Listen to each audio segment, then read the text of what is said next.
여호수아 6장 6절부터 11절까지입니다. 눈의 아들 여호수아가 제사장들을 불러 그들에게 이르되 너희는 언약궤를 메고 제사장 7은 양각 나팔 7을 잡고 여호와의 궤 앞에 나아가라 하고 또 백성에게 이르되 나아가서 그 성을 돌되 무장한 자들이 여호와의 궤 앞에서 나아갈지니라 하니라. 여호수아가 백성에게 이르기를 마침에 제사장 7은 양각 나팔 7을 잡고 여호와 앞에서 나아가며 나팔을 불고 여호와의 언약궤는 그 뒤를 따르며 그 무장한 자들은 나팔 부는 제사장들 앞에서 행진하며 후군은 궤 뒤를 따르고 제사장들은 나팔을 불며 행진하더라. 여호수아가 백성에게 명령하여 이르되 너희는 외치지 말며 너희 음성을 들리게 하지 말며 너희 입에서 아무 말도 내지 말라. 그리하다가 내가 너희에게 명령하여 외치라 하는 날에 외칠지니라 하고 여호와의 궤가 그 성을 한번 돌게 하고 그들이 진영으로 들어와서 진영에서 자니라. 아멘.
갈릴리 성거대와 퀘스라의 귀한 찬양에 감사합니다. 은혜 받았습니다.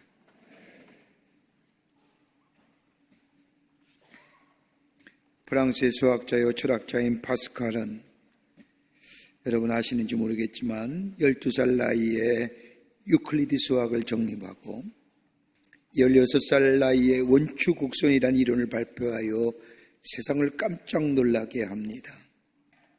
또한 그가 만든 확률 이론이란 이 이론은 세계 수학계에 새로운 장을 열렸다고 평가받을 정도로 위대한 철학자요 수학자입니다. 저는 수학자가 아니기 때문에 잘 몰라서 유클리드 수학이 뭔가 알아봤더니 3세기에 유클리드라고 한 사람이 기하를 만들었는데 이 파스칼이 기하학으로 이론을 정립했다는 겁니다. 모든 사람이 천재를 동경했습니다. 선방의 눈으로 바라보았습니다. 당시 프랑스 사교계의 연인들뿐만 아니라 심지어 프랑스 왕족들조차도 이 천재 수학자여 철학자인 파스칼과 함께 악수를 하거나 춤을 추는 것으로 일생의 영광으로 알았을 정도로 이 파스칼은 세상에 부러울 것이 없는 세인들의 부러움을 받는 사람이었습니다. 날이면 날마다 그는 연예계 사교계의 사람들과 어울려 파티를 하며 춤을 추며 향락을 빠지며 파티의 즐거움을 마음껏 누리던 어느 날 사교계 파티에 술에 만취해 집을 돌아오는 길에 그만 타고 가던 마차가 세느강 다리에 부딪히는 바람에 파스칼은 밖으로 튕겨나가 마차에 깔리는 신세가 됩니다. 여기저기에 사람들이 황급히 달려와 마차에 깔린 파스칼을 구해줍니다. 하지만 다행히도 그때의 마차에 깔린 파스칼은 유유히 흘러내려가는 세느강을 바라보는 동안 파스칼의 마음속에 이런 생각이 들었습니다. 도대체 인간이란 무엇일까? 자신을 향하여 스스로 질문을 던지면서 파스칼아, 너는 도대체 죽음 앞에서 무엇이냐? 내가 천재라는 사실이 무슨 의미가 있더냐? 죽음 앞에서 너의 명성과 너의 젊음과 너에 대한 무사람들의 기대가 도대체 무슨 의미가 있단 말인가? 자신을 향하여 거듭되는 이 질문에 그 수학자여 철학자인 파스칼은 아무런 대답을 할 수가 없었습니다. 그저 한없이 초라한 존재일 뿐이었습니다. 집으로 돌아온 파스칼은 그때부터 밤새 고민합니다. 넌 도대체 누구냐는 이 질문 앞에 대답할 수가 없었습니다. 죽음이라고 하는 현실 앞에 어떻게 내 삶을 살아갈 것인가 도무지 해결 방법이 없습니다. 도무지 길이 보이지가 않습니다. 이런 깊은 고민 가운데 있었던 이 파스칼에게 수도원에서 순회 생활하던 그의 누이가 찾아와서 동생을 위로합니다. 그리고 하나님의 말씀을 그에게 건넵니다. 누이가 전한 이 하나님의 말씀 복음을 들은 파스칼, 그 복음 안에서 자신이 고민하던 문제가 자신의 삶의 의미, 삶의 가치, 죽음의 문제 한순간에 해결됨을 깨닫습니다.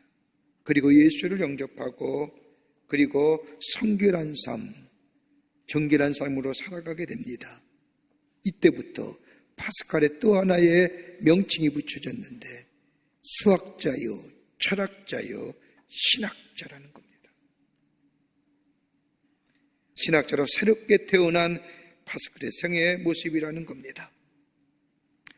우리 그리스도의 삶 어떻게 보면 두 가지의 세계 속에 산다고 해도 과언이 아닐 겁니다. 우리 마음에는 언제나 두 개의 세계가 공존하지요. 하나는 영의 세계, 하나는 육의 세계. 하나님 나라에 속한 삶, 또 하나는 저 세상에 속하여 사는 인생. 하나님의 말씀의 법과 저 인간이 만들어놓은 세상의 법들이 항상 우리 마음속에 충돌하게 됩니다. 더불어서 우리에게 들려온 하나님의 음성과 사탄의 속삭임 가운데 우리는 무엇을 선택할 건가 늘 망설이고 결정합니다. 그 선택과 결정 속에 우리의 삶, 살아가는 삶. 그러게 사도 바울은 우리의 그리스도의 삶을 가리켜 영적 전쟁의 삶이요 영적 전쟁터에서 싸우는 영적 전사라고 우리를 이야기합니다. 이러한 영적 전쟁에서 승리하는 비결이 있다고 한다면 다른 것이 아니라 영적 전쟁의 상대보다 더 강력한 힘을 소유하면 우리는 중국에 승리하는 삶을 살아갈 수가 있습니다. 여러분, 중력이라는 거 아시지 않습니까? 지구의 자전을 인하여 원심력이 물체를 잡아당기는 힘이 중력입니다. 이 중력보다 강력한 법칙이나 힘이 작용하지 않는 한 그 어떤 물체도 이 중력의 영향을 받습니다. 올라가면 내려와야 됩니다. 떨어져야 됩니다. 그런데 이 중력보다 더 강력한 힘이 있으면 이 중력을 넘어설 수가 있습니다. 여러분, 비행기를 타면 비행기는 이 중력의 법칙을 뛰어넘어서 강력한 힘을 가지고 저 하늘로 솟구칠 것은 다름이 아니라 중력보다 강력한 힘이 있기 때문입니다. 그걸 가리켜서 공기 역학의 법칙이라고 이야기합니다.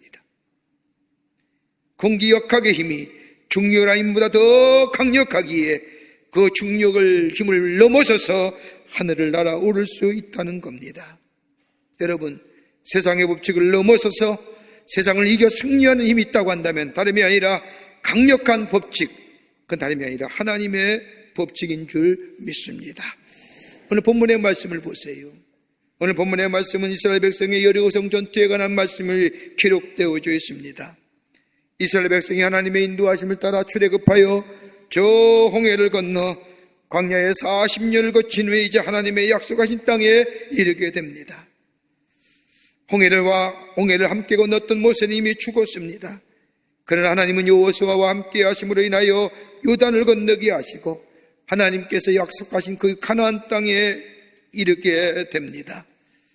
출애굽한 백성들이 그렇게 가고 싶었던 그 약속의 땅, 40년의 광야를 겪으면서 그 가고 싶고 그 들어가 보셨던 가나안 땅, 모세도 할 수만 있다면 저 가나안 땅 밟고 죽기를 원했던 그 모세, 이스라엘 백성은 요단을 건너서 저 가나안 땅에 들어갔는데 처음으로 닥친 저들의 삶의 문제는 여리고성이었습니다.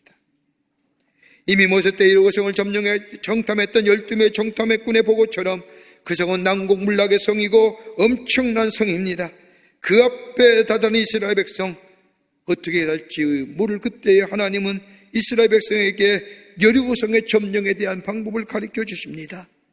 여리고성을 하루에 한 번씩 돌되 마지막 7일째에는 7번 돌라는 겁니다. 이 성을 넘어서야만이 하나님의 약속하신 가나안 땅에 들어가는데 그 난공불락 그 엄청난 그 성을 넘어서는 이 방법은 우리의 생각과 우리의 방법과는 너무너무 차이가 있습니다. 적어도 그 성을 점령하기 위해서는 그 성의 약한 부분을 가르쳐 주거나 어디에 병력을 집중하여 그 성을 칠 때에 그 성을 넘어질 것이라 이런 전략적이고 이렇게 군사적인 모습을 가르쳐 주는 것이 아니라 하루에 한 번씩 돌고 마지막 7째는 7번 돌라는 도무지 인간의 생각으로는 생각지 못할 방법을 하나님은 이스라엘 백성에게 말씀하십니다. 이 하나님의 말씀에 이스라엘 백성과 여호수아는 그대로 순종합니다. 결론적으로 말하지만 그 말씀에 순종하여 행했던 이스라엘 백성, 저들은 끝내 그 난공불락이요 견고한 여리고성을 넘어서서 점령했을 뿐만 아니라 하나님이 하시는 일의 놀람과 더불어 하나님의 영광을 돌리는 놀라운 일들을 행하게 됐다는 것을 볼 수가 있습니다. 여러분, 우리의 인생의 여정에 여리고성 같은 문제는 없을까요? 도무지 감당할 수 없어서 난공불락이고 견고한 여리고성과 같은 삶의 어려움과 문제는 없을까요? 어떻게 이길 수 있을까요? 어떻게 넘어서서 하나님이 우리에게 주시는 하늘의 축복을 누리며 사는 복된 인생으로 살아갈 수 있을까요? 여러분, 내 지혜와 내 경험과 내 지식 가지고 하나님의 하시는 일에 대하여 말하고 측정하신 우리에게 행하시고자 하는 하나님의 능력을 제한하는 일입니다. 하나님은 하나님께서 하시고자 하는 방법대로 당신의 일을 이루어 가시고 행하여 나아가십니다. 어떻게 하면 하나님의 귀한 역사를 우리 안에 체험하며 마치 여리고성과 같은 난공불락 도무지 해결되지 않을 것 같은 우리의 삶의 문제 해결하여 하나님이 주시는 의와 희락과 화평의 삶을 살아갈 수 있을까요? 오늘 본문의 말씀은 오늘 이 시대를 사는 우리들에게 귀한 영적인 도전과 교훈의 말씀을 해주시고 계십니다. 말씀을 나누며 함께 은혜 받기를 원합니다. 첫째는 하나님을 깊게 묵상하라는 겁니다. 하나님 깊게 묵상하세요. 오늘 6장 10절 말씀을 보십시오. 여호수아가 백성의 명하여 이르되 너희는 외치지 말라는 겁니다. 다른 표현에 의하면 소리치지 말라는 겁니다. 다른 말로 말하면 경고망동하지 말고 이러쿵저러쿵 이야기하지 말고 조용히 있으라는 겁니다. 침묵하라는 거, 말하지 말라는 겁니다. 여러분, 인간에게 있어서 말하지 않는다는 것만큼 어려운 일이 어디 있습니까? 우린 인간은 잠잠하지 못하지 않습니까? 무엇이라도 얘기해야 속이 편합니다. 여러분, 이것이 왜 그럴까요? 우리 안에 있는 조급함 때문입니다. 여러분, 이 조급함이 우리에게 있게 될 때는 우리가 실수하게 되고, 이 조급함이 상승하게 되면 원망과 불평을 낳게 되며 이것이 우리 안에 죄의 모습으로 드러나게 됩니다. 그러지 말라는 거예요. 조급함에 의하여 말 많이 하지 말라는 겁니다. 여러분, 현대인이 가지는 특성 가운데 하나가 뭘까요? 조급함입니다. 여러분, 우리나라 사람들은 더더욱 그러하지요. 그러기에 빨리빨리란 용어가 우리 입에 달고 삽니다. 깊이 생각하거나 조용히 마음을 편히 가질 수가 없습니다. 여러분, 생각하지 않으니, 조용히 돌아보지 아니하니 마음이 편할 수가 없습니다. 마음이 편하지 아니하니 우리의 삶에 있어서의 판단이나 결정이 매우 즉흥적입니다. 즉흥적이다 보니 실수와 그리고 실패가 많이 있습니다. 말하지 말라는 거예요. 사건 앞에서, 문제 앞에서. 여러분, 침묵에는 세 가지의 침묵이 있다고 하지 않습니까? 하나는 말의 침묵이 있습니다. 말하지 말라는 것이 아니라 말 너무 급하게 하지 말라는 겁니다. 말 급하게 하다 보면 실수하게 됩니다. 그러기에 조용히 생각하고 침묵하고 그 다음에 말할 줄 아는 이야기를 얘기하는 겁니다. 말의 침묵. 또 하나 있다고 한다면 욕망의 침묵입니다. 여러분, 잘 나가던 사람이 넘어진 것을 보면 그의 끝자리에 욕심과 욕망의 그림자가 그를 넘어뜨리는 것을 보게 되지요. 자제할 줄 알아야 됩니다. 절제할 줄 알아야 됩니다. 욕망을 거두어야 합니다. 또 안에 따르는 사고의 침묵입니다. 여러분, 생각하지 말라는 것이 아닙니다. 시시비비를 멈추라는 겁니다. 옳다 그러다 섣불리 판단하지 말고 신중을 기하라는 겁니다. 여러분, 세상의 가치관은 어떤 거예요? 가만히 있으면 저 사람 참 거만한 사람이라고 얘기하죠. 말 않고 있으면 거만한 사람이라고 얘기합니다. 가만히 있으면 세상에 진다고 얘기합니다. 그러기에 가만히 있지 말고 소리를 쳐야 된다고 얘기합니다. 자신의 생각이나 의견을 당당하게 말한 사람이야 똑부러진 사람이고 똑똑한 사람이고 당당한 사람이고 자기를 얘기할 줄 아는 사람이라고 얘기하지만 성경은 아니라고 하는 겁니다. 사건 앞에서, 문제 앞에서 잠잠하라는 겁니다. 외치지 말라는 겁니다. 너의 생각과 너의 경험과 너의 지식이 많다 할지라도 그거 잠재우라는 겁니다. 그리고 고요한 가운데 하나님을 향하여 하나님 내게 뭐라 말씀하시는지 하나님께 초점을 맞추어 주의 음성 들을 수 있어야 된다는 겁니다. 스웬스라고 하는 사회학자가 말하기를 현대인의 삶의 특징을 가리켜 한마디로 얘기하기를 마진이 없는 시대라고 하는 거예요. 마진이 뭡니까? 여백이지요. 여백을 의미하는 거예요. 여백이 없다는 것은 여유가 없다는 것입니다. 여러분, 없는 것이 아니지 않습니까? 넉넉한데 여유 없는 존재로 자신을 거두고 속박해 가는 것입니다. 그러기에 정서적으로 메말랐습니다.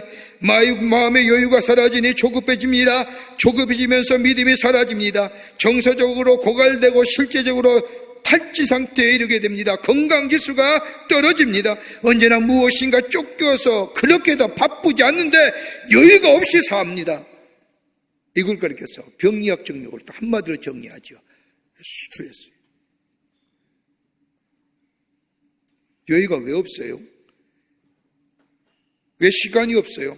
어떤 사람은 똑같은 시간을 쓰임에도 불구하고 시간이 여유 있는데 어떤 사람은 똑같은 시간 쓰면서 맨날 시간 없다고 얘기하는 이유가 어디 있을까요? 조급함. 여백이 없잖아요.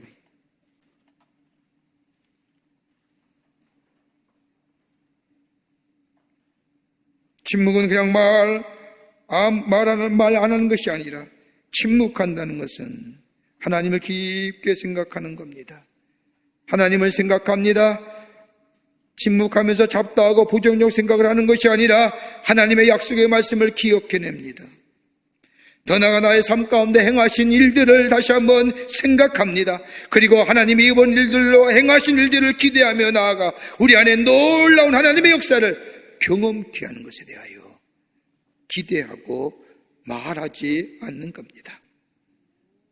여러분, 소란하거나 요란하면 주의 음성 들을 수 없습니다. 난리법석을 친다고 우리 안에 하나님께서 하시고 하는 일은 절대로 취소하지 않습니다. 비록 우리가 생각하기에 넘지 못할 장벽이라 할지라도 하나님 우리를 통하여 하시고자 하는 계획이 있습니다. 내 생각과 내 경험들을 내려놓고 그저 하나님의 말씀대로 들려오는 주의 말씀에 조용히 말을 삼가며 내 지식과 내 경험과 내 것을 다 내려놓고 주의 음성에 귀 기울이게 될 때에 때로는 우리의 생각과 우리의 경험과 우리의 지혜의 범주를 넘어서는 상상 밖의 일을 행하더라 말씀하시더라도 그 말씀 따라 살아가는 삶, 행하는 삶, 거기에 난공불락이었던 저 견고한 성읍이었던 여러 성이 무너지는 것처럼 도무지 해결할 기미가 보이지 않던 우리의 삶의 문제가 해결될 뿐만 아니라 그 안에 우리 안에 새로운 창조 역사가 그리고 새로운 생명의 역사가 우리 가운데 일어나게 되는 줄 믿습니다. 잠잠하시자고요. 하나님께 초점을 맞추며 주님 내게 뭐라 말씀하시는지. 두 번째는 내 목소리를 낮추라는 겁니다. 하나님께서 여리고성의 함락의 두 번째 방법은 10절 말씀을 보십시오. 오늘 여기 말씀에 너의 음성을 둘레지 말라. 저는 옛날 성경의 번역을 가지고 왔습니다. 들리지 말라고 하는 이 말의 뜻은 성서사전을 찾아보면 들리지 않도록 조심하라, 목소리를 낮추라. 근데 들리지 않도록 조심하라, 목소리를 낮추어라, 그 앞에 주격이 있습니다. 뭐예요? 너의 음성. 너의 음성 낮추라는 거예요. 네 목소리 낮추라는 거예요. 문제와 사건 앞에서 너의 경험과 지식과 지혜 가지고 이러쿵 저러쿵 소리치지 말라는 거예요. 그 목소리 낮추라는 겁니다. 다른 말로 하면 아이들에게 얘기하는 표현처럼 조용히 하라는 거예요. 너의 목소리가 들리지 않도록 주의하라는 겁니다. 여러분, 영적인 전쟁터에서의 승리의 비결은 다른 것이 아니라 나의 목소리를 죽이는 겁니다. 나의 목소리를 높이는 것이 아니라 나의 목소리를 죽이는 겁니다. 여러분, 음성학에서 얘기하기를 우리 입에서 나오는 이 소리는 그냥 소리가 아니라는 겁니다. 뇌에서 작용했기에 무엇인가 생각했기에 인지했기에 그러게 나의 생각과 나의 경험과 나의 주장이 소리를 통하여 우리 입에서 나오는 겁니다. 여러분, 우리가 흔히 하는 얘기로 말 조심해, 그 얘기예요. 여러분, 영적인 전쟁터에서의 승리의 비결은요, 다른 게 아니라 내 생각, 내 경험, 나의 주장을 내려놓는 겁니다. 그리고 하나님의 전적인 인도하심에 따라가는 겁니다. 내 소리를 죽일 때 거기에 승리의 역사가 있는 겁니다. 저는 몇 해 전에 한 가정의 신방에서 신방인 가정 안에 행복한 가정을 위한 우리 가정의 10가지 규칙이라는 것을 딱 벽에다 걸어놓고 그래서 보는 순간 제 마음속에 진한 감동으로 왔습니다. 행복한 우리 가정을 위한 10가지 규칙, 여러분이 다 아는 겁니다. 그게 뭐라고 써있느냐? 일이 끝났으면 치워라, 방에서 나갔으면 불을 꺼라, 떨어졌으면 주워라, 더럽혔으면 청소하라, 열렸다면 닫아라, 흘렀다면 닦아라, 가져갔으면 도로 가져다 넣어라, 다 썼으면 버려라, 어질렀으면 제자리에 갖다 놓아라, 지금과 무엇하고 있다면 그것을 잊지 말라. 여러분, 유치원 때 배운 거예요. 그죠? 우리 다 유치원 때 배웠어요. 여러분, 이 규칙을 정한 사람이나 지키는 사람의 공통의 목적이 있습니다. 행복한 가정이에요. 그런데 이 공동의 목적인 행복한 가정을 위하여 가정의 구성원 모두가 해야 할 일이 딱 하나 있어요. 나를 낮추는 거예요. 나를 낮추는 거예요. 자신의 소리를 줄인다는 것은 하나님 앞에서 자신을 낮춘다는 겁니다. 내 소리를 줄이고 내 목소리를 낮춘다는 것은 하나님 앞에 내가 낮추는 겁니다. 여러분, 낮춘다는 것은 우리의 겸손이라 말할 수 있을 겁니다. 여러분, 겸손이란 영어의 단어는 휴멜리티라고 얘기하는데, 이 휴멜리티의 단어는 라틴어인 휴머스라고 하는 어근에서 파생된 단어입니다. 여러분, 휴머스라고 하는 것은 토약을 비옥케 하는 부식토를 말합니다. 여러분, 자신을 낮춘다는 이 휴멜리티는, 겸손은 우리의 인생이 비옥해지는 우리의 삶의 비결을 가르쳐줍니다.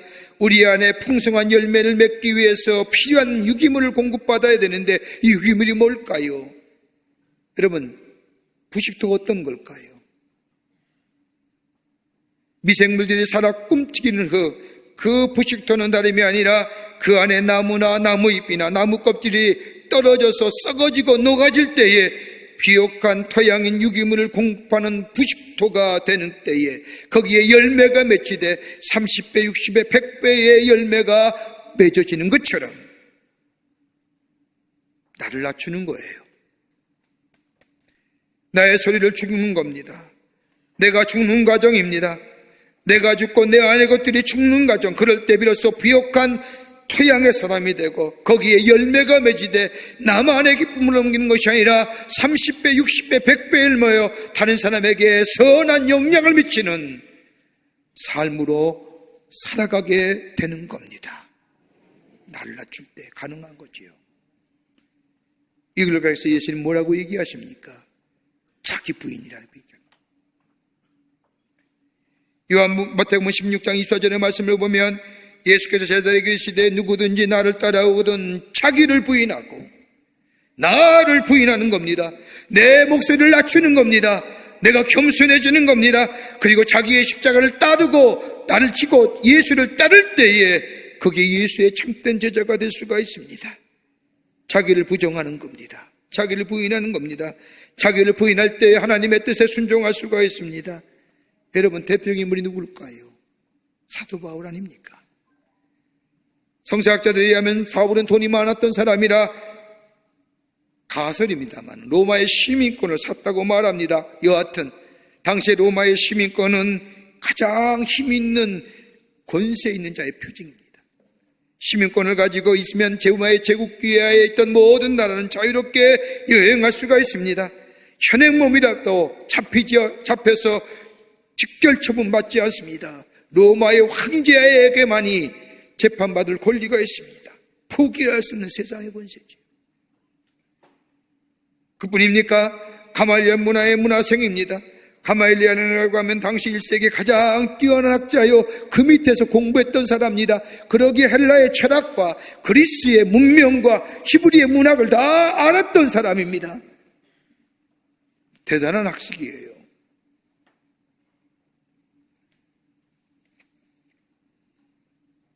율법으로는 대가 있죠.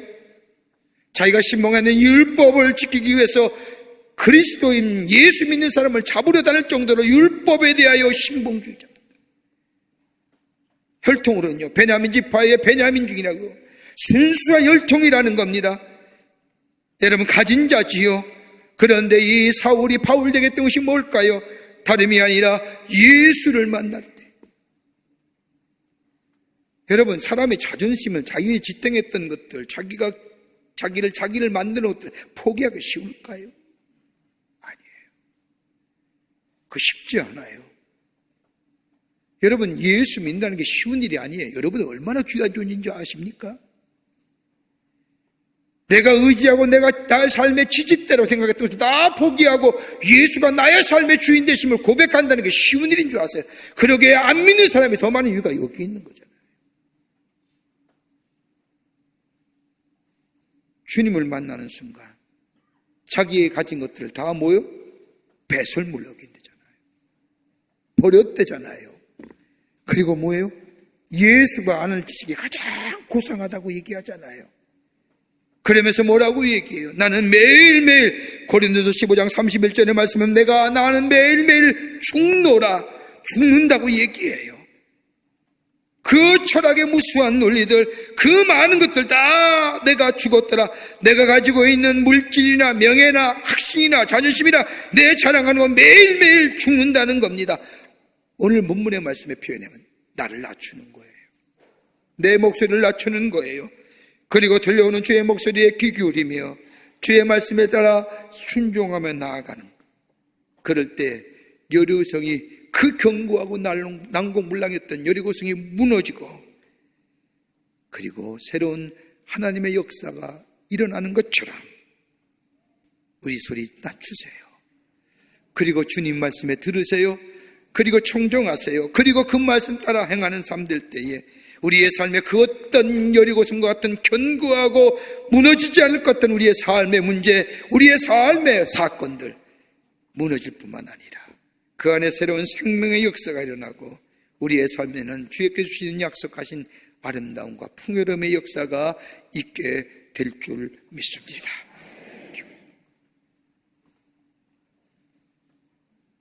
끝으로 하나님을 향하여 철저한 신뢰 있어야 됩니다. 하나님을 향하여 철저한 신뢰를 가지라는 겁니다. 오늘 10절 말씀을 보면 하나님이 이스라엘 백성을 향하여 말씀하지 않습니까? 너희 입에서 아무 말도 내지 말라. 낮출 뿐만 아니라 말하지 말라는 겁니다. 아무 말도 하지 말라는 것은 단 한마디도 내지 말라는 겁니다. 다른 말로 말해요, 하나님의 하신 말씀에 대해 절대 신뢰하고 믿음의 반응으로 신뢰하고 그리고 순종하라는 겁니다. 하나님에 대해 천정히 신뢰하라는 겁니다. 여러분, 순종한다는 것, 따른다는 것은요, 말하는 사람에 대한 철저한 신뢰가 없으면 불가능하죠.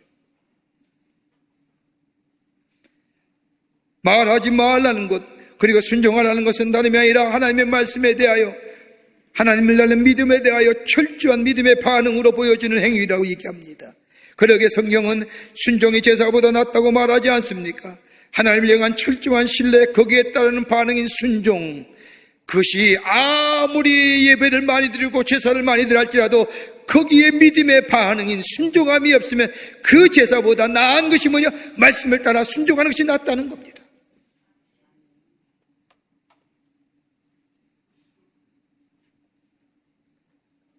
여러분, 그렇게 믿음과 순종은 같은 거예요.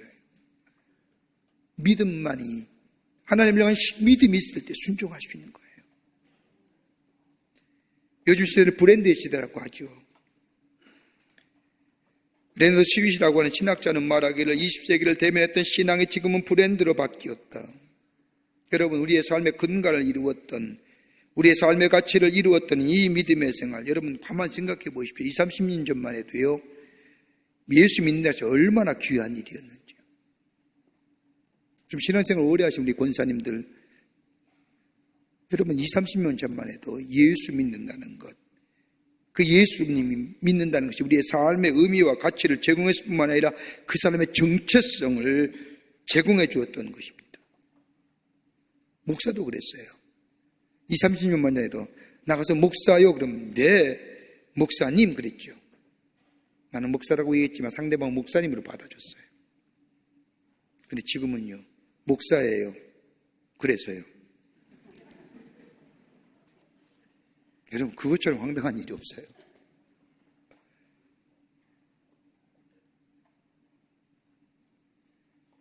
여러분, 지금의 신앙은 지금의 시대 브랜드라고 하죠. 어떤 브랜드의 제품을 사용하냐에 따라서 꼭 그런 건 아닌데 마케팅에서 얘기하는 거예요. 그 사람의 위치, 정체성, 그가 어떤 사람인가 말해줘요. 여러분, 브랜드 제품을 가만히 보면 같은 것이 없어요. 같은 시기에 나온 제품이라 할지라도 그 제품이 있는 모양이나 다 규격이 다릅니다. 웬만하면 같은 제품이나 같은 모양, 같은 규격이 나오면 참 좋은데, 대량으로 만드는 좋은데, 그런데 사는 사람이 다른 사람도 똑같은 거 사서 똑같이 쓴다 하면 기분 나빠하게 소수, 최소성 이런 거 얘기해요. 여러분, 옛날만 해도요, 웬만한 어르신네들 액세서리 가진, 특별히 예수 믿는 사람은 액세서리 제일 좋아하는 게 십자가였어요. 목에 잘 많이 걸고 다녔었어요. 근데 지금은 잘 안 걷지요? 지금은 어떠하느냐? 거는 데가 달라졌어요. 귀로 들어갔어요. 이게 요즘에 또 다시 달라졌어요. 위치가 어디요? 피어싱으로 속 안에 들어가 있어요. 몸 안에. 이것도 부족해서 뭐예요? 요즘엔 문신으로 아주 가려버리고 살잖아요.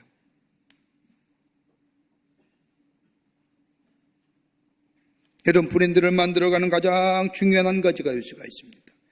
브랜드 되는 건요, 철저한 전문성이에요. 무엇이 철저하게 최고로 만들어가는 거예요. 다시 말한다면 그 분야에서 최고가 된다는 겁니다. 여러분, 최고가라는 말은 최정상이라는 말과 바꾸어 쓸 수 있는 말이 아니라는 겁니다. 최고다, 최정상이다. 최고란 말은 이미 되어진 결과를 얘기하는 것이 아니라 계속 배우고 학습되어져 가는 과정을 최고라 얘기하는 거예요. 최고십니까? 아니잖아요.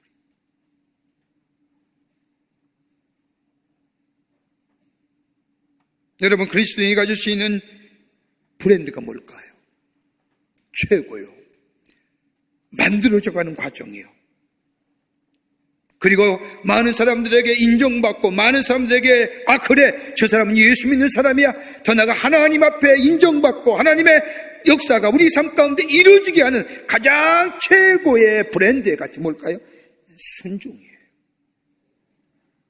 아닐까요? 다른 사람은 하나님의 말씀 잘 못 믿어요. 따라하지 못해요. 나를 죽이고 겸손하고 그리고 하나님의 말씀에 대하여 순종하는 삶, 이 그리스도인이 그리스도인답게 하는 것이고 여기에 역사가 일어나는 거예요. 오늘 본문 말씀을 보십시오. 오늘 본문의 6절과 9절 말씀을 보면, 6절에서도 9절 말씀을 보면 좀 길지만 읽어보겠습니다. 눈의 아들 여호수아가 제사장들을 불러서 그들에게 이르되 너희는 언약궤를 메고 7 제사장은 7 양각 나팔을 잡고 여호와 궤 앞에서 행하라. 또 백성에 이르되 나아가서 성을 돌되 무장한 자들이 여호와 궤 앞에 행할지니라. 여호수아가 백성에게 이르기를 마침에 제사장 7 양각 나팔을 잡고 여호와 앞에서 진행하며 나팔을 불고 여호와의 언약궤는 그 뒤를 따르며 무장한 자들은 나팔을 부는 제사장들 앞에서 진행하며 부고는 궤 뒤에 행하고 제사장들 나팔 부며 행하니라. 여러분 한번 상상해 보십시오. 성을 돕니다. 제사장이 앞에 서 있지요. 말씀, 언약궤의 말씀, 하나님의 임재, 하나님의 말씀이 앞에 섭니다. 그때 누가 따라요? 백성들이 따라요. 딴다는 게 뭘까요? follow 하잖아요. 영어로. 순종하는 거죠. 따라가는 거예요. 하나님의 말씀에 그 임재를 상징하는 그 약속의 말씀에 따라가는 거예요. 그 말씀대로 행하는 거예요. 그 말씀에 순종하는 거예요. 말씀에 따라갔더니 뭐요? 성이 무너졌다는 거예요. 하나님의 말씀이 우리 안에 있고 그 말씀대로 행했더니 그 말씀대로 이루어졌다는 거예요. 조용한 가운데 내 지식과 내 경험과 내 지혜를 내려놓고 주의 음성에 청중하며 주의 음성 따라 순종하며 나아갔더니 견고했던 성이, 난공불락이었던 그 성이 무너져 내렸다는 거예요.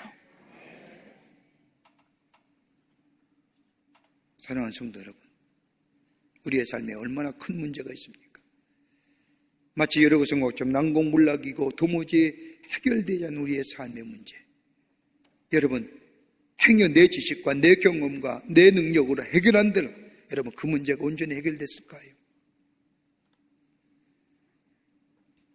분명히 저는 믿습니다. 하나님이 손대시면 문제가 없습니다. 해결되고도 남습니다. 어디요? 내 것 낮추는 거예요. 내 목소리 낮추는 거예요. 내 지식과 경험 내려놓는 거예요. 겸허하게 주에 들려오는 말씀에 순종하며 그 말씀 따라 내 삶을 따라 나서게 될 때에 여리고성이 무너지는 것처럼 우리의 삶의 문제가 해결되고 우리의 삶 속에 아름답고 풍요로운 삶뿐만 아니라 주께서 우리에게 주시고자 하는 의와 희락과 화평의 삶이 우리 안에 넘치는 복된 인생 될 줄 믿습니다. 이런 믿음의 삶을 경주하시는 여러분과 저와 되시기를 주의 이름으로 축원합니다.